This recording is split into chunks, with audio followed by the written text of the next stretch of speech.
New Year's Day edition of the Carolina Weather Video.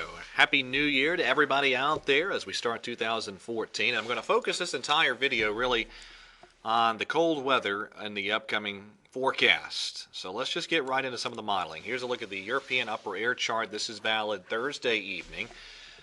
Pretty good trough swinging through. That'll bring us some rain tomorrow, even as soon as tonight in some spots.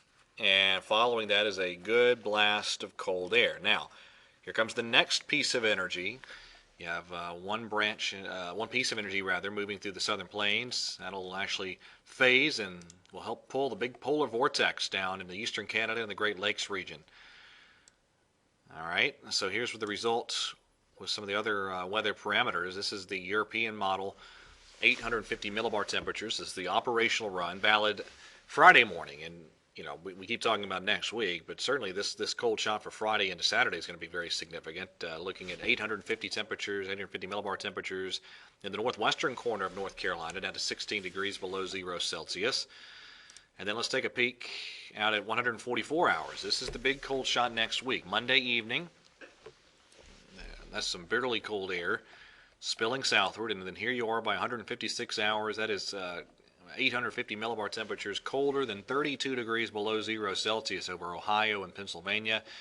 That is the minus 20 line down through the western Carolinas, the northeastern Alabama, and northern Georgia. And so the surface temperature reflection there, this is Tuesday morning, and 20 degree line down to Starkville and Birmingham and Atlanta, teens and even low teens at that in northern Alabama and northern Georgia. That's Tuesday morning.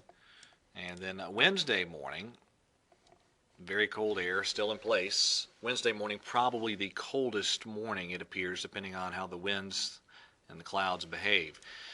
Now, again, let's go back to this chart right there. There's the operational European 850 millibar temperatures. Here is the ensemble mean, and really that's pretty good agreement.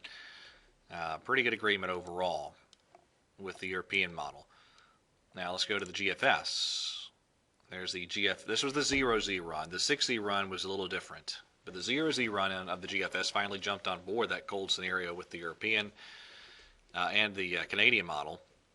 That's the GFS operational 850 millibar temperatures, valid Tuesday morning, and that is the minus 20 line, get out down to the Virginia-North Carolina border, and there is the operational surface temperatures, and you had surface temperatures in the single digits on the GFS Tuesday morning in northernmost Mississippi, Alabama, and Georgia. Some temperatures down to 2, 3, 4 degrees in places like Nashville Tuesday morning.